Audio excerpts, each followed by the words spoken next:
안녕하세요. 스카이쌤이랑 함께 찬양 시작해볼게요. 생명 주께 있네. 바로 시작해볼게요.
친구들, 우리 두 번째로 할 찬양은 더 신나게 해봐요. 우리 두 번째 할 찬양은 Thank You My Jesus라는 찬양이에요. 새로운 찬양인데 친구들 쉽게 따라할 수 있으니까 다 같이 찬양도 부르고 율동도 하면서 해봐요. 오 나의 예수님 주님 마음 있는 곳에 나의 마음 나의 소망 그곳에 함께 있으니 감사해요.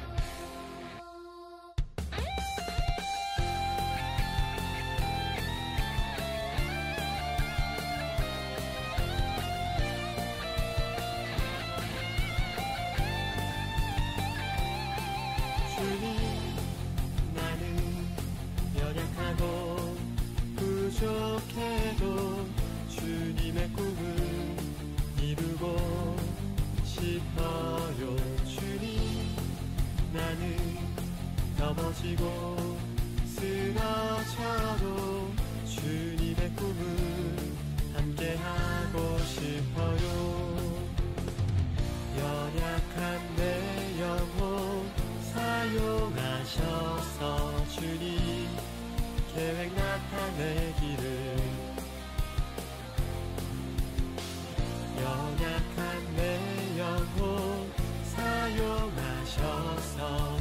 주님의 그 사랑 나타내기를. 오 나의 예수님, 주님 마음 있는 곳에 나의 마음, 나의 소망 그곳에 함께 있으니 Thank you my Jesus. 주님 사랑 있는 곳에 나의 마음, 나의 소망 그곳에 함께 있으니. 오 나의 예수님, 주님 마음 있는 곳에 나의 마음, 나의 소망 그곳에 함께 있으니 Thank you my Jesus. 주님 사랑 있는 곳에 나의 마음, 나의 소망 그곳에 함께 있으니 감사해요.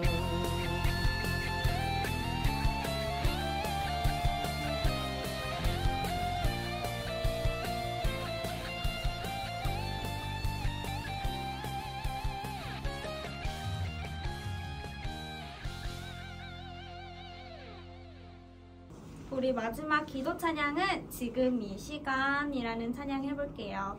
우리 마음을 다 담아서 하나님께 기도하는 마음으로 찬양 해볼게요.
하나님 감사합니다. 오늘도 예배를 드리며 주님 앞에 나아갑니다. 우리 친구들 하나님을 만나고 하나님을 알아 하나님을 위해서 살아가는 귀한 친구들이 될 수 있도록 아버지 함께하여 주시옵소서. 아버지가 세우시는 자리에서 우리 친구들이 하나님을 나타내고 하나님을 알리는 그 영광스러운 일을 감당할 수 있도록 함께하여 주시옵소서. 주께서 우리 친구들을 언제나 돌보시고 사랑해 주심으로 이 세상을 능히 감당하며 살아가게 해주실 것을 감사드리며 거룩하시고 아름다우신 예수님의 이름으로 기도드렸습니다. 아멘.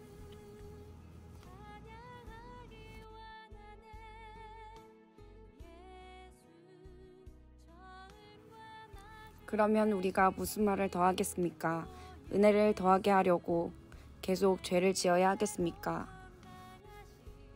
절대로 그럴 수 없습니다. 죄에 대하여 죽은 우리가 어떻게 죄 가운데서 살 수 있겠습니까? 여러분은 우리가 그리스도 예수와 연합하는 세례를 받았을 때 그분의 죽음과 연합하는 세례를 받았다는 사실을 알지 못합니까? 그러므로 우리가 죽음에 이르는 세례를 받음으로 그리스도와 함께 묻힌 것은 그리스도께서 아버지의 영광으로 죽은 자들 가운데서 살아나신 것처럼 우리도 새 생명 가운데서 살기 위함입니다. 우리가 그리스도와 연합하여 그분의 죽음에 참여하였다면 그분과 연합하여 그분의 부활에도 참여할 것이 확실합니다. 우리는 우리의 옛사람이 그리스도와 함께 십자가에 못 박혀 죄의 몸이 무력하게 되었으므로 우리가 더 이상 죄의 노예가 되지 않는다는 것을 압니다. 그것은 죽은 사람은 죄의 세력에서 해방되었기 때문입니다.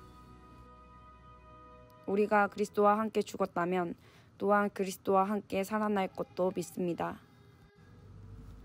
그리스도께서는 죽은 자들 가운데서 살아나셨기에 다시는 죽는 일이 없어 죽음이 그분을 지배하지 못한다는 것을 우리는 압니다.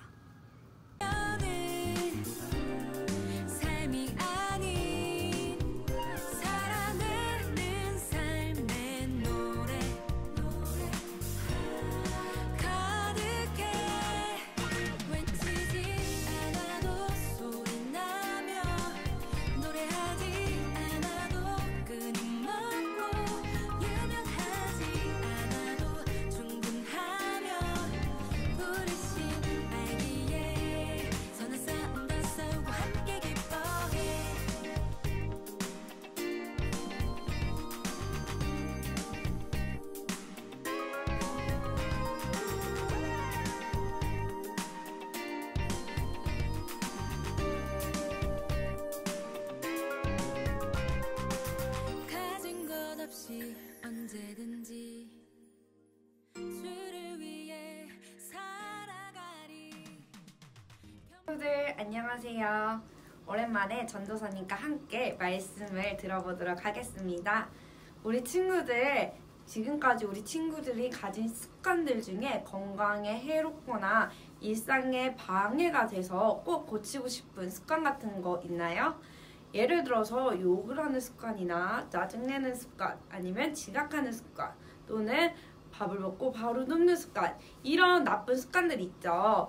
우리 친구들도 혹시 이런 습관이 있나요? 나쁜 습관은 우리 건강이나 그리고 마음에 나쁜 영향을 주는 습관들이어서 의식적으로 기억을 해가지고 노력해서 버려야 될 습관들이에요. 그런데 여러분, 새 생명을 얻어서 우리가 하나님의 선한 사람인 그 의인으로 거듭난 그리스도인으로서 반드시 고쳐야 하는 습관이 있어요. 그것은 바로 죄의 습관이에요. 우리가 꼭 버려야 하는 이 죄의 습관들은 무엇인지, 그리고 그것을 버리기 위해서 우리는 어떻게 해야 할지 말씀을 통해 오늘도 알아보도록 할게요. 올해부터는 알렉스와 그의 가족들이 겪는 이야기를 통해 우리가 말씀에 대해서 더 자세히 알아볼 건데요. 우리 함께 알렉스와 그의 가족들의 영상 보고 올게요.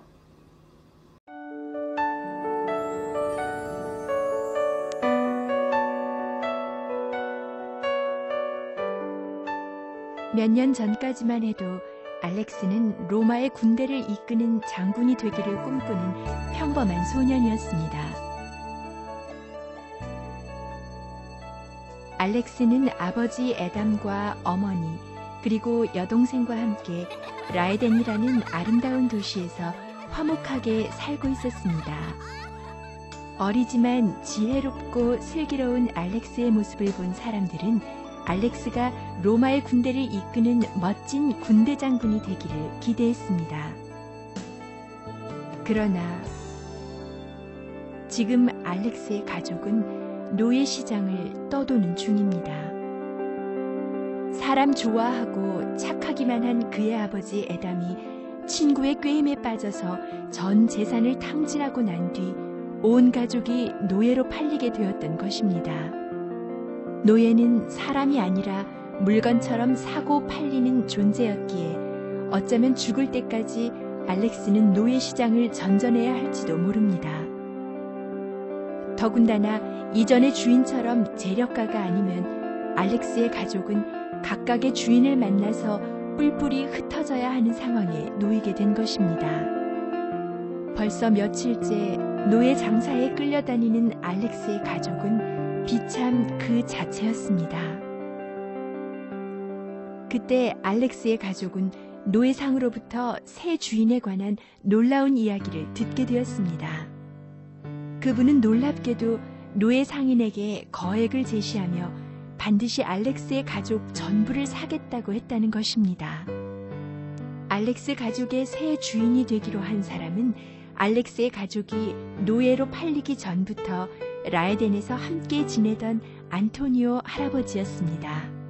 오래전부터 안토니오 할아버지는 알렉스의 가족이 늘 사랑스러웠고 알렉스가 어릴 때부터 그의 총명함에 주목하고 있었습니다. 안토니오 할아버지는 알렉스 가족에게 놀라운 선언을 합니다. 이제 에담의 실수는 알렉스에 의해 회복되었습니다. 에담의 미련함이 온 가족을 노예로 만들었지만 내가 오래전부터 보았던 알렉스의 아름다움으로 말미암아 이 가족에 대한 모든 값을 치르고 이들을 나의 가족으로 삼을 것입니다. 에담은 이제 나의 노예가 아니라 나의 아들로, 그리고 알렉스와 여동생은 나의 손주가 되는 것입니다.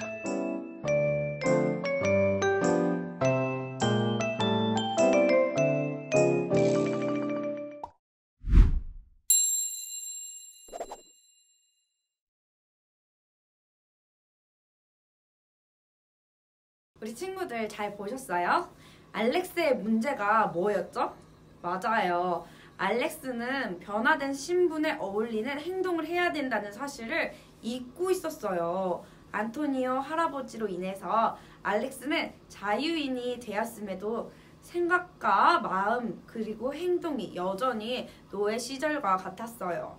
오랜 시간 몸에 밴 노예의 습관을 버리는 것은 결코 쉽지 않았겠죠. 노예였을 때의 모습을 버리지 못하고 살아가는 알렉스의 모습을 보면서 우리 친구들은 어떤 생각이 들었나요? 전도사님은 알렉스가 참 어리석다는 생각도 들기도 했어요. 그런데 여러분, 이런 어리석은 모습이 혹시 우리에게도 있다면 어떨까요? 지난주 말씀이 우리가 듣진 못했지만 원래 말씀을 통해 배웠던 것처럼 우리는 예수님의 십자가 은혜와 사랑으로 죄의 종에서 해방되었어요. 우리 오늘 챈트 말씀을 들으면서 그 사실을 다시 한번 기억해 볼까요?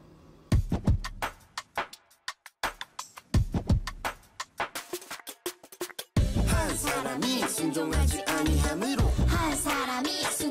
아니함으로 많은 사람이 죄인 된 것 같이 많은 사람이 죄인 된 것 같이 한 사람이 순종하심으로 많은 사람이 의인이 되리라 많은 사람이 의인이 되리라. 로마서 5장 19절. 한 사람이 순종하지 아니함으로 많은 사람이 죄인 된 것 같이 한 사람이 순종하지 아니함으로 많은 사람이 죄인 된 것 같이 한 사람이 순종하심으로 많은 사람이 의인이 되리라 한 사람이 순종하심으로 많은 사람이 의인이 되리라. 한 사람이 순종하지 아니함으로 많은 사람이 죄인 된 것 같이 한 사람이 순종하심으로 많은 사람이 의인이 되리라. 한 사람이 순종하지 아니함으로 많은 사람이 죄인 된 것 같이 한 사람이 순종하심으로 많은 사람이 의인이 되리라. 할렐루야! 이 사실을 믿는 친구라면 우리의 말과 행동에서 더 이상 죄인의 모습이 나타나면 안 되겠죠. 하지만 우리에게는 여전히 죄인의 모습이 남아있기도 해요. 예수님으로 인해 의의 종, 그리고 하나님의 자녀가 되었지만 죄의 종으로 살던 그 습관으로 인해서 여전히 우리 안에 있는 죄의 모습이 있어요. 이런 건 어떤 것들이 있을까요? 주일 예배 시간을 소중히 여기지 않는다는 거, 이것도 죄의 종의 모습이에요. 예배 시간에 다른 친구들과 축구를 한다거나 헌금을 가지고 아이스크림을 사 먹는 것과 같은 행동을 하나님이 기뻐하지 않으세요. 쉽게 화내고 짜증내고 욕하고 비유하고 이런 것 역시 죄의 습관일 수 있어요. 화를 내면서 하는 행동은 그 말이나 그 행동이 다른 사람에게 상처를 줄 수 있어요. 그래서 하나님의 자녀들이 서로에게 상처를 준다면 이거는 하나님이 아니라 마귀가 좋아하는 일이겠죠. 예수님의 사랑을 받은 홀리키즈인 우리 친구들은 원수까지도 사랑하라고 하신 하나님의 말씀을 기억해서 서로를 사랑하고 안아줄 수 있는 자리까지 나아가야 해요. 거짓말도 죄의 습관에서 나오는 모습이에요.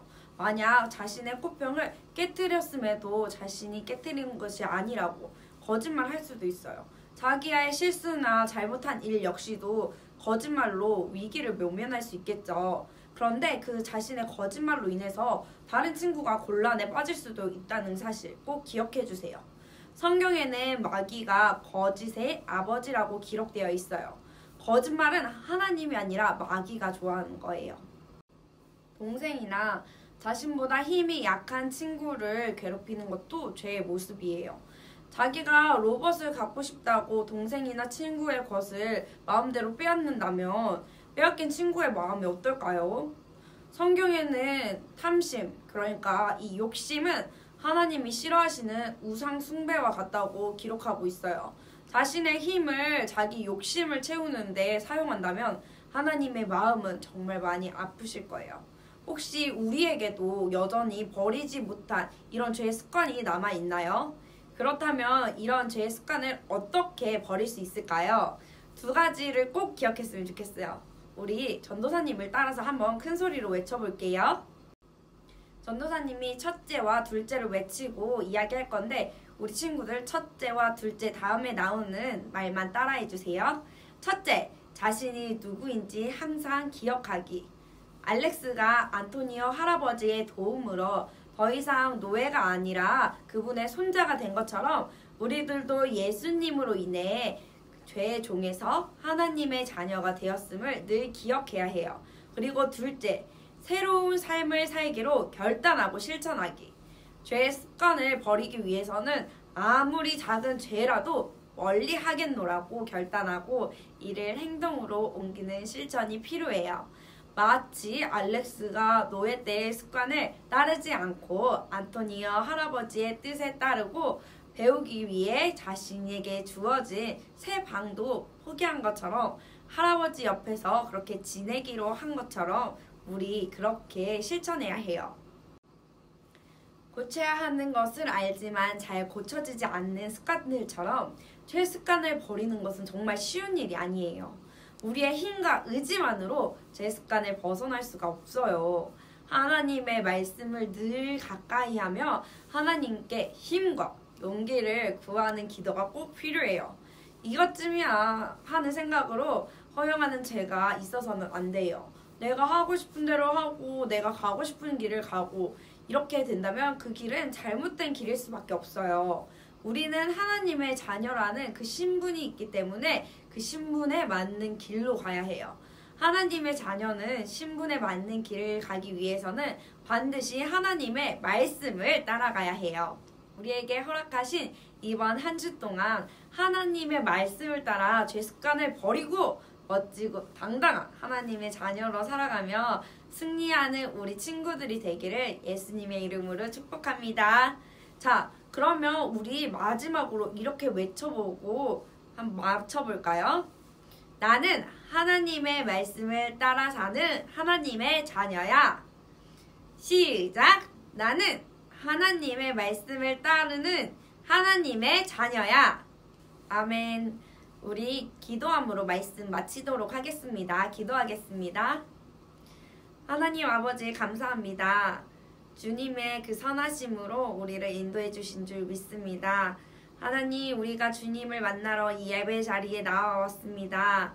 하나님께 영광되는 이 예배가 되게 하여 주시옵고 우리의 삶이 오직 주께로만 초점 맞춰져 죄 습관을 모두 버리고 하나님께 영광을 올려드리는 삶을 사는 우리 친구들 될 수 있도록 함께하여 주시옵소서. 주님께서 우리 친구들을 사랑하시어 돌보시고 인도해 주실 줄 믿사오며 거룩하시고 아름다우신 예수님의 이름으로 기도드렸습니다. 아멘.